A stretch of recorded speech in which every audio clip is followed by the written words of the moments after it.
Today we'll be unboxing the God of Mischief on Rip It Open with Newman.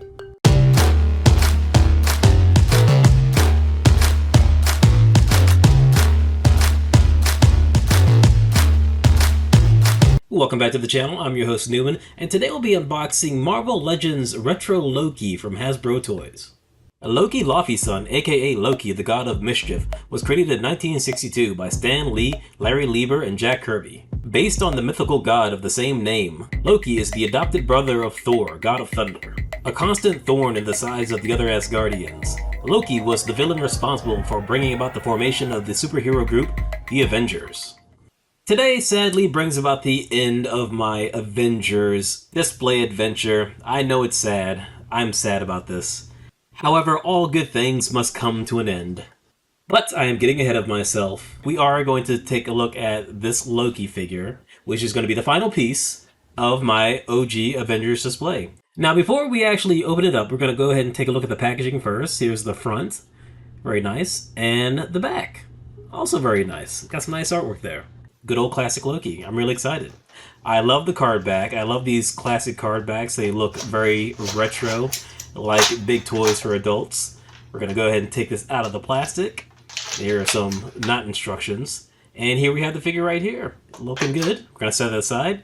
Here we have an extra head. And lastly, I'm going to have to get my knife out for this because we got some tape. We've got some daggers. Look at those. And now that we've got that figure out of the package, we're not going to waste any more time. We're going to go ahead and switch positions and take a closer look at this. And here we've got the god of the hour himself, Loki.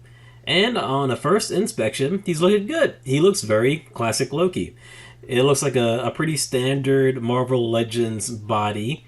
I'm not a huge Marvel Legends collector, so I couldn't say who he shares a body type with. I think this looks okay. I think I would have liked it a little bit thinner. I've always imagined Loki as having a thinner build, but otherwise it's pretty good. This is a older model body, I believe, because it looks like we can see the pins in the legs, and we've also got that little hole there, which was on my Giant Man figure.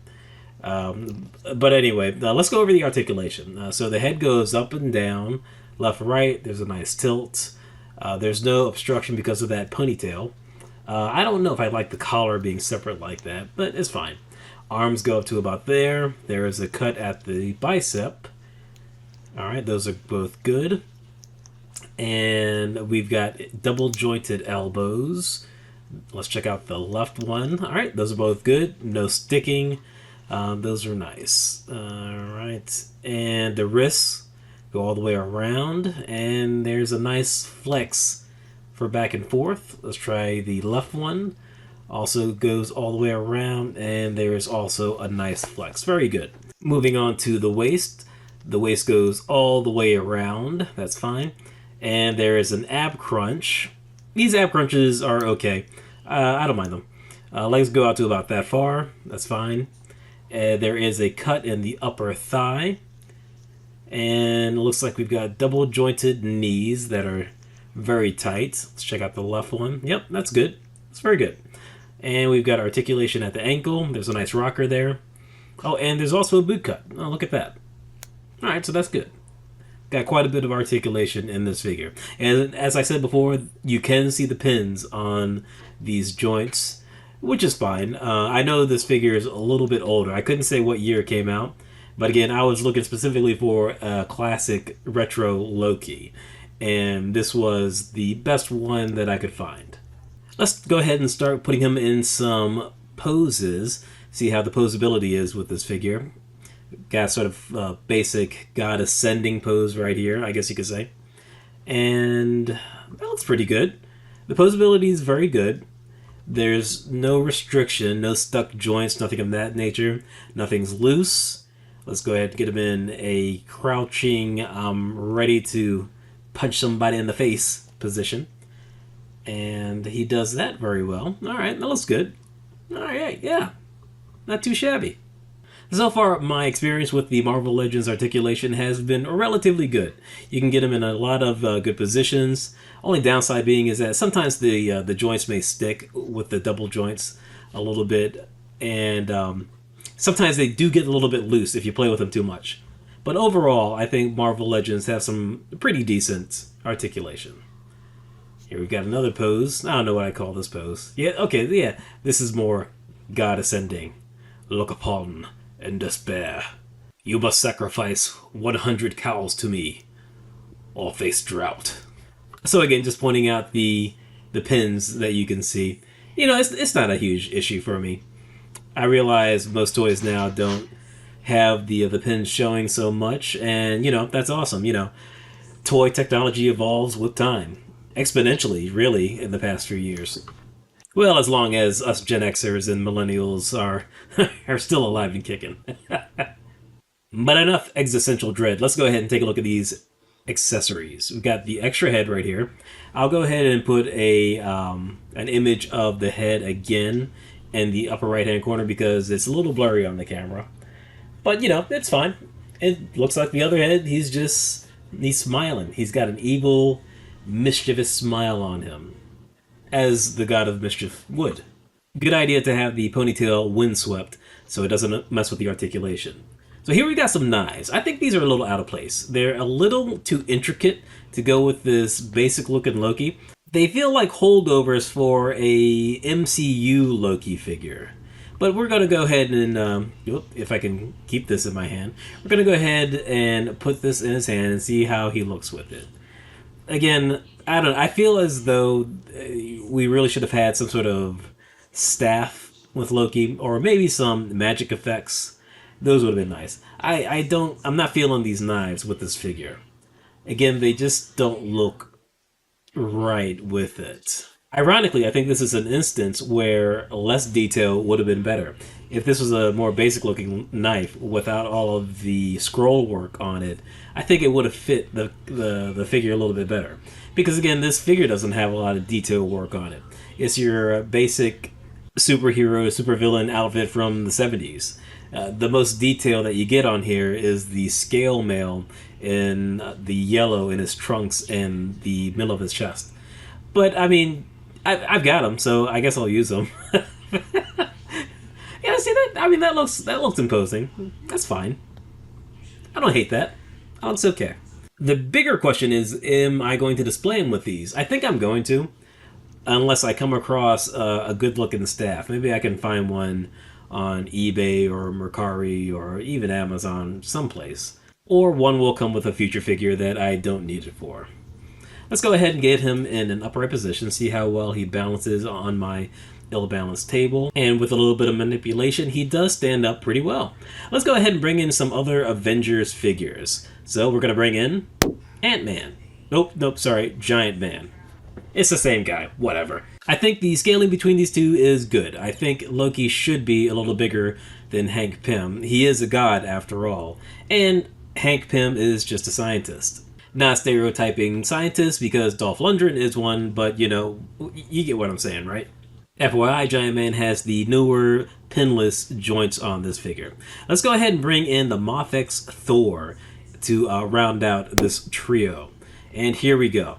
So I do have a little bit of concern with these three being in the same display. I think this Thor is coming off a little bit smaller than the Loki figure.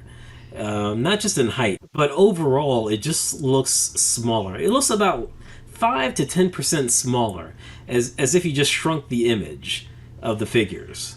The Thor is definitely a broader figure than Loki, but he doesn't look big.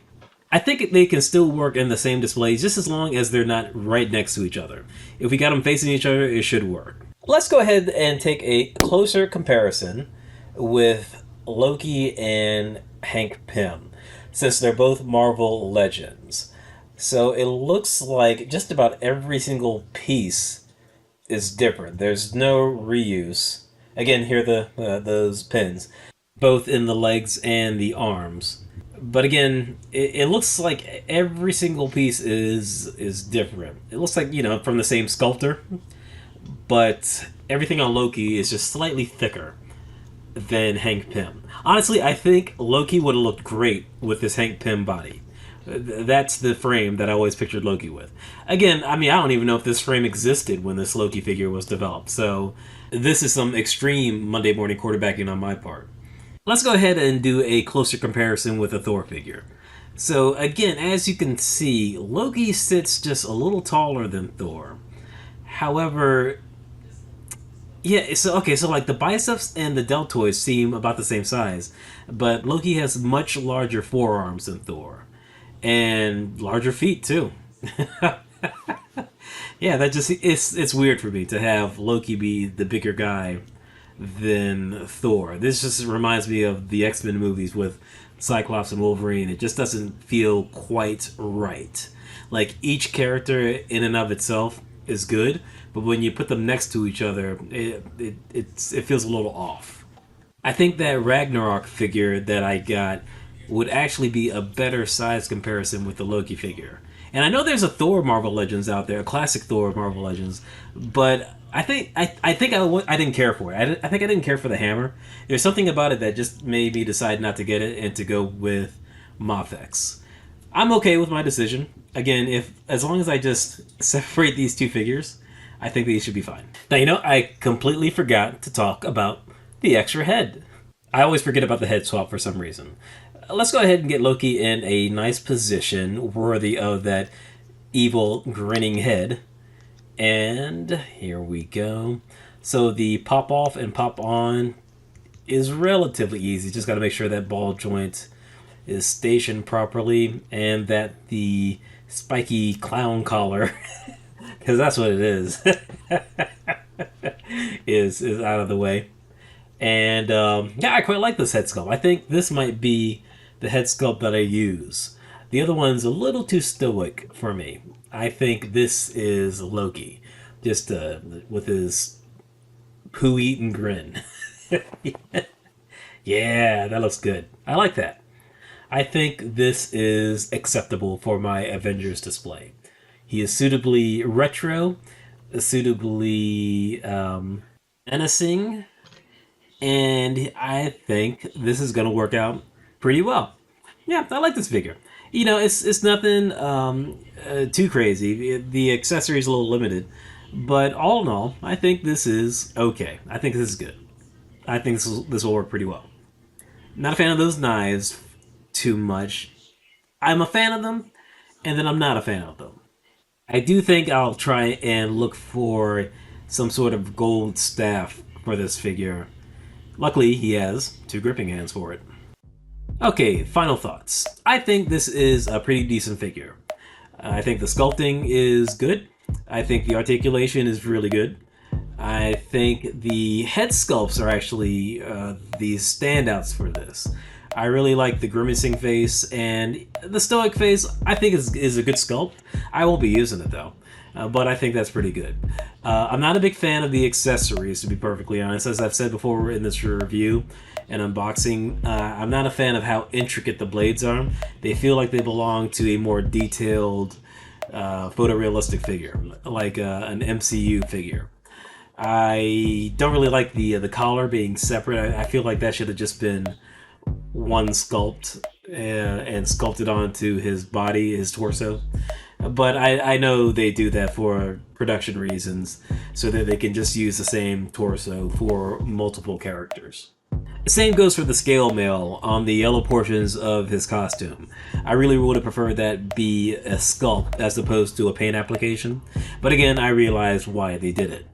In all honesty, I kind of think that the figure works best while it's in package. I really like how the figure looks in the card back, because it's so retro. It's just a modern version of the toy that you would get from the toy store as a kid, and I really like that. I think it works best looking at it from that perspective than an actual figure that you're going to pose and play with.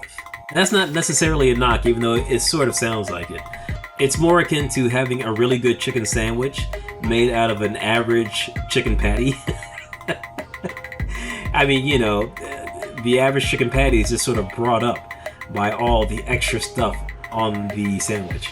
I'm well aware of how weird an analogy that is, but here we are. All in all, I think this is a pretty good figure. Hasbro, I think you get a gold star. Yeah, I'm gonna give you a gold star. This is a pretty good figure. Take pride in that gold star from this low-level YouTuber. I got my figure super cheap from Amazon. I paid $13.50 for it, so I am definitely happy with that price. It's still available if you are interested in getting it. I'm not sure if many people are interested in getting it, to be perfectly honest, but hey, it's there. It's an easy toy hunting game. So folks, that's pretty much going to wrap everything up. Please like and subscribe if you enjoyed this video. Ring the bell for notifications, and then I will check you later.